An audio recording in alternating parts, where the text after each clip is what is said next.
Day, Boston, all the outlying cities and counties to meet all of you. So dear friends, it is truly a joy to be back here in America, most notably in Massachusetts, amongst all of you, my beloved brothers and sisters here in America. So I thank you from the bottom of my heart.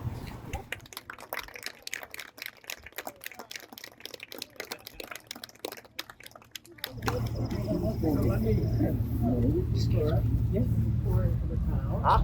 And we have two people that want to welcome you to our community. Perfect. Okay, we have, let's see, we're going to start with, This is Lucy Allen. Lucy Allen. I am the wife of Reverend Allen, and welcome. Enchanté, a pleasure, madame. On behalf of the citizens of Northborough, Massachusetts, I have the honor to present you the most respectful and cordial salutation. The mere name of Lafayette is the home tradition that every American teaches the noble, hallowed, and princely recollection. It associates all that is virtuous, amiable, and patriotic. My name again is Mrs. Lucy Allen, and I am honored. Can I stop you? I just spoke to you.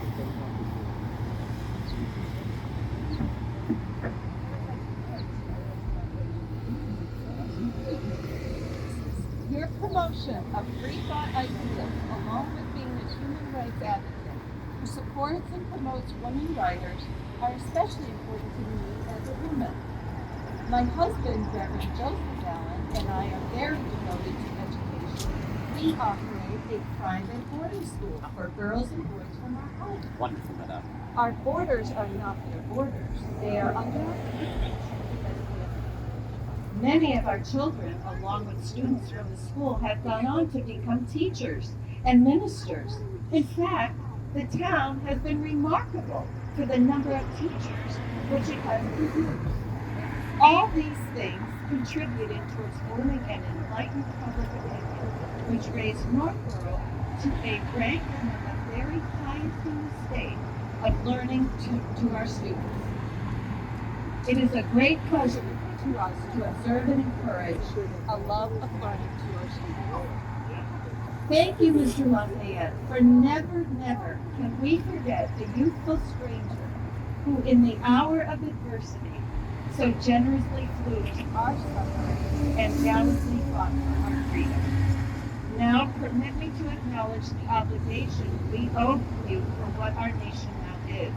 And if ever you can be recompensed for all your services during our revolutionary struggle, it must be in that triumph of feeling which our national prosperity and great institutions are today. You, sir, must view with pleasure and surprise the great moral and physical changes that have taken place in our country since you fought for us. For example, the rapid improvements in canals and roads that facilitate communication between remote parts of our country must have particularly attracted your attention. Accept, dear General, our united aspirations for your health and long life. With you, may the evening of your life be particularly pleasant, like the setting sun of a glorious day, sinking gradually and flowing back to increasing splendor with every expiring. This day shall long be remembered by the citizens of Northborough. Thank you, madame. Oh.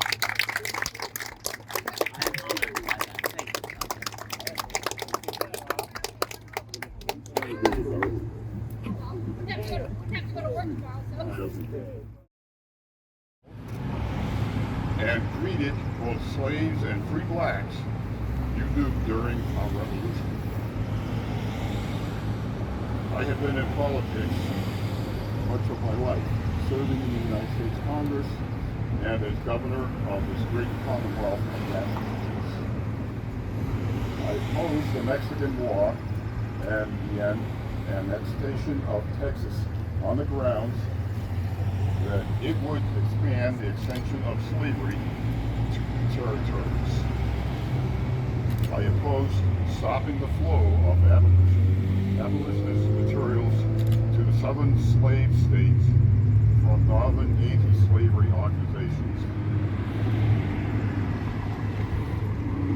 As a history enthusiast and president of the American Antiquarian Society, I appreciate that your visit to our town will be a significant historical event recorded in our annals of history.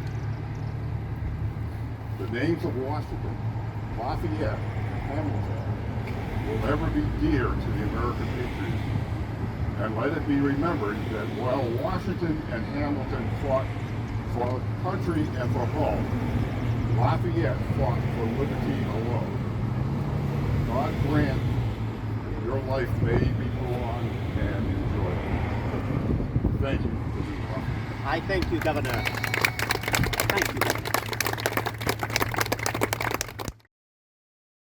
Perfect, yes. Yes. Well, gentlemen and ladies, once again, I, General Lafayette, have returned. And I am called to mind this important subject of which both speakers have touched upon.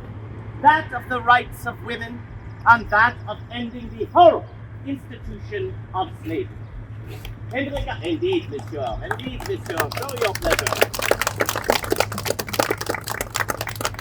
In 1789, when the revolution came to France, I was tasked with penning a document called the Declaration of the Rights of Man and of the Citizens, in which I spoke about those natural rights of mankind that all peoples, regardless of their nation, should be able to enjoy.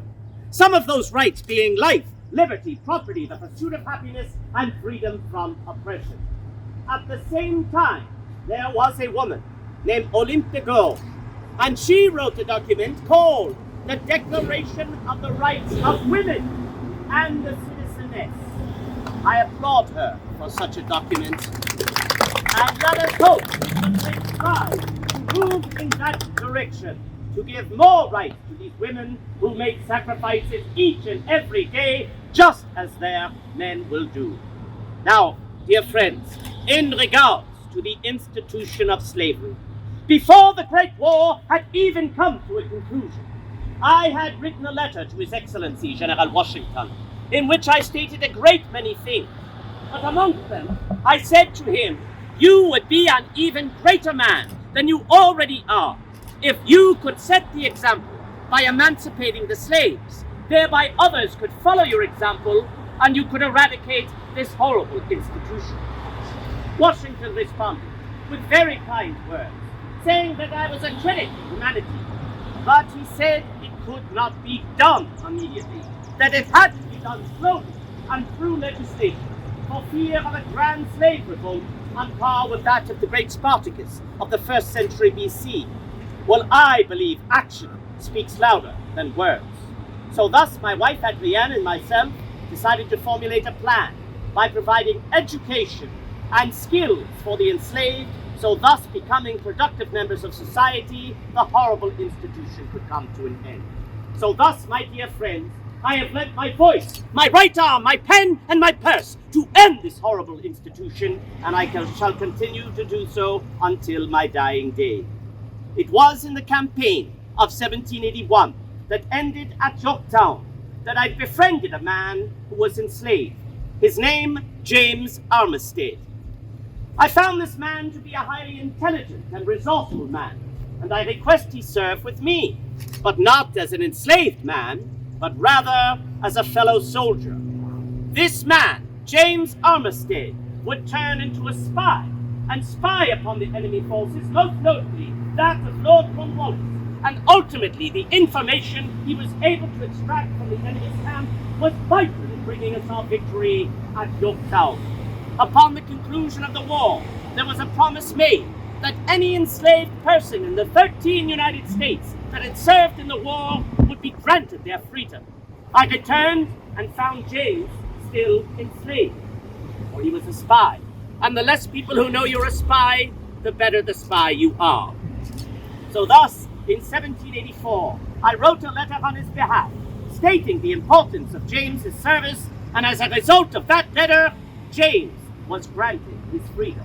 And as a compliment to me, and to break the shackles of his former enslaved name, Armistead, he changed his name to James Lafayette.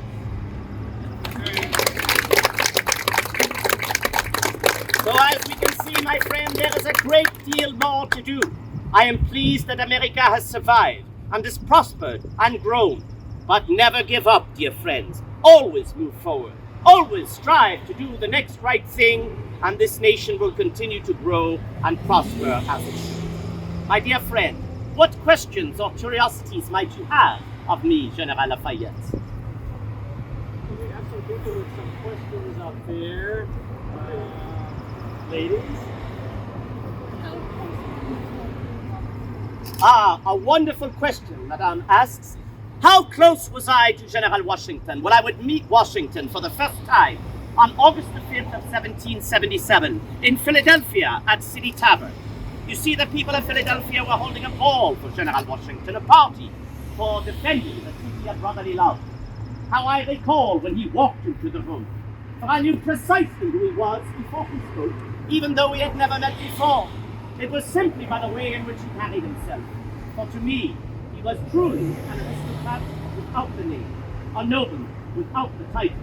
He came forth, he held out his hand, he said to me, I thank you, Monsieur le Marquis, for coming to support this cause. Think of this new place as your new home.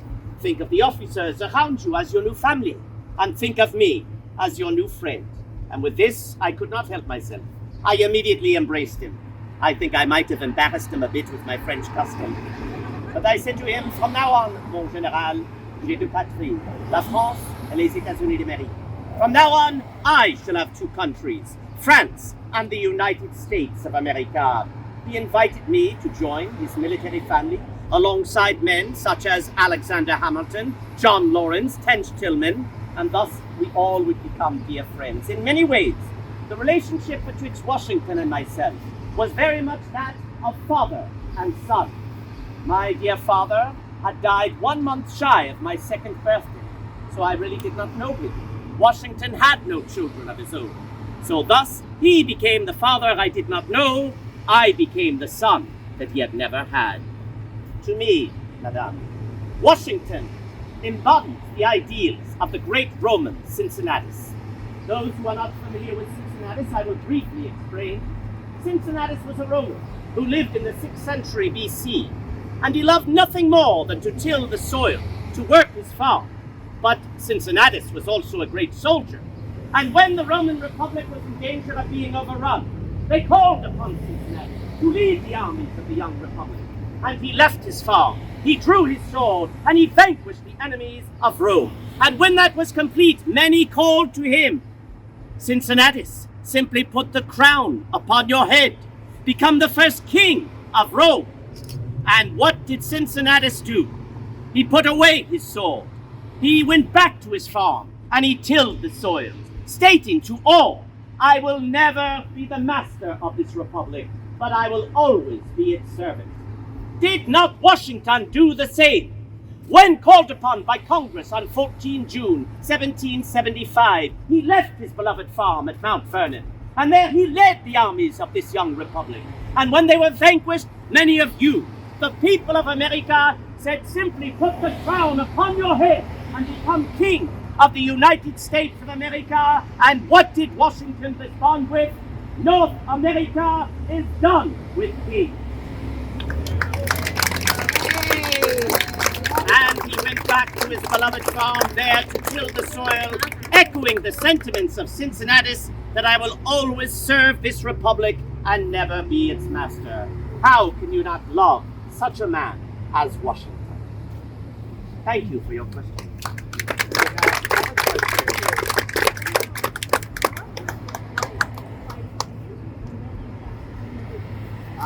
Madame remembers. She asked the question in regards to General Benedict Arnold. What was it like to fight with and then against General Benedict Arnold? Benedict Arnold disappointed General Washington in the great cause more than any other. It is rightly so that he is referred to as the Judas of the Benedict Arnold had fought valiantly prior to his betrayal. He, with others, would take Fort Ticonderoga in May of 1775. He would take part in the expedition to the Canadas alongside General Montgomery. And when General Montgomery, failing in taking Quebec, was forced to retreat and then killed, it would be Arnold who would assume command. He fought a spirited engagement at sea at Valcour Island. He was perhaps responsible for the twin victories at Saratoga in September and October of 1777, which prompted my country to join the cause. But madame, the betrayal was deep. I was with Washington there at West Point in 1780 after a brief meeting with General Rochambeau, the French commander, and there we soon discovered what Arnold had done. As I recall, it was General Washington who collapsed in his seat, put his head betwixt his hands, and said, "Who can we trust now?" He had put such faith in General Benedict Arnold, but yet he had betrayed the cause. In exchange for what? English gold, English command. Well, madame, shortly thereafter, Benedict Arnold would be dispatched to Virginia, there to raid up and down the James River. I was sent to intercept him. One of the 3 orders that I was given by Washington himself was to capture or kill the turncoat Benedict Arnold. I tried, madame, but I was never able to capture that man. And ultimately, he would survive the war. He would make his way to a Canada who did not welcome him, to an England who did not want him, and so thus, no doubt, upon his death in January of 1801, no doubt it was his conscience that was his greatest punishment. I dare say there must be regret within that, for he was once serving a great and noble cause, but yet he was willing to betray it for 30 pieces of silver. Indeed, a true crisis in the cause, madame, a true sadness at the betrayal of Benedict Arnold, and I thank you for bringing him to everyone's attention. A few more questions, and as you wish, my friend. One right here. Why were you imprisoned in Europe? Monsieur inquires as to why I was imprisoned in Europe. During the French Revolution, our revolution was markedly different from that of the American Revolution. After all, did you not begin your revolution with a Declaration of Independence? In France, it was different because it was a social revolution. We did not want a new country. We simply wanted to alter the monarchy from an absolute monarchy to a constitutional monarchy. And believe it or not, we achieved that rather quickly. What is the difference between an absolute and a constitutional monarchy? A constitutional monarchy preserves the king as the chief executive, not unlike your president. But we create a much more extensive legislative body, not unlike your Congress, the English Parliament. In France, we call it an Assemblée Nationale, or a National Assembly of elected representatives of the people. So there might be checks and balances between the president or the king and the legislative body. But not all of France was content with that. Some were in favor of a republic. Now, a republic is not a bad thing. You have a republic. You've done very well with your republic. But it was the way in which that republic was created. The King and Queen of France were arrested for crimes against the state and ultimately sentenced to death. So when you sentence to death what is arguably the most powerful monarchs in all of the world, well, it makes the rest of the monarchs of the world rather nervous. So they all invaded France. I have always remained a constitutional monarch. So when the Republic was declared, I grew very unpopular within France. And that prompted me to leave France, for I would have been sent to a new device called the guillotine. So I fled into the Austrian Netherlands, which you call Belgium today, and unfortunately I was arrested by the Austrians. You see, the Austrians were rather displeased with the French, being that the last Queen of France, Marie Antoinette, was in fact an Austrian. So they refused what we call my parole. Parole in French means your word that you will not take part in any more hostile actions in that theater of operations. So as a result, I was imprisoned, first in Liège, then in Mayence in the Holy Roman Empire, and ultimately for the longest period of time at Olmütz in the heart of Moravia. And there I will remain for 2.5 years until 1797. It will not be until a young French general, Bonaparte, who would perform very well in his Northern Italian campaign, would march to the capital of the Austrian Empire, Vienna, and bring about my release. And that is why I was imprisoned in Europe in the 1790s during the French.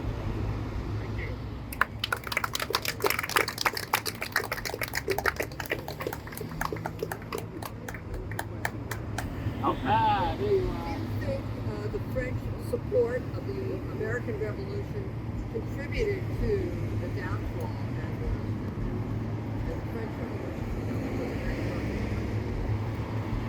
Madame asked the question, do I believe that because France spent more money upon the American people in her revolution, brought about the downfall of the French monarchy in 1789. Indeed, it was a catalyst, Madame. It was part of that greater equation. It is also part of the grander equation, which is the age of enlightenment, those ideas of the philosophes, of Voltaire, Rousseau, Montesquieu, and Locke, of representation in government, of an equality of mankind that were upon the lips of all mankind at that moment. So if you have a feudal society with an absolute monarchy, and you are seeing why don't we have the rights and privileges of our dear American friends after many Frenchmen came and gave their lives for American freedom, where is our representation in government? Where is our equality of man? So that catalyst with an economic crisis within France, within the ideas of the Enlightenment, prompted the French Revolution, which, yes, Madame, ultimately would bring about the revolution that would come and the downfall of the monarchy of Louis XVI. A superb question. We have time for one more question. There is the voice of reason. Mademoiselle asks, am I tired from my journey? Well, you know, my journey began August the 16th in New York, and now we find ourselves on the 15th of June of 1825. It has been a long journey, but am I tired? How on earth, mademoiselle, can I grow tired with such welcome such as this? It is the spirit of the American people that uplift me and never fatigue me, but rather help me to carry on and see this great nation that I have the honor and privilege to serve and help win its independence. But I will admit to you, mademoiselle, when I lay my head upon my pillow at night, it does not take long for me to fall asleep.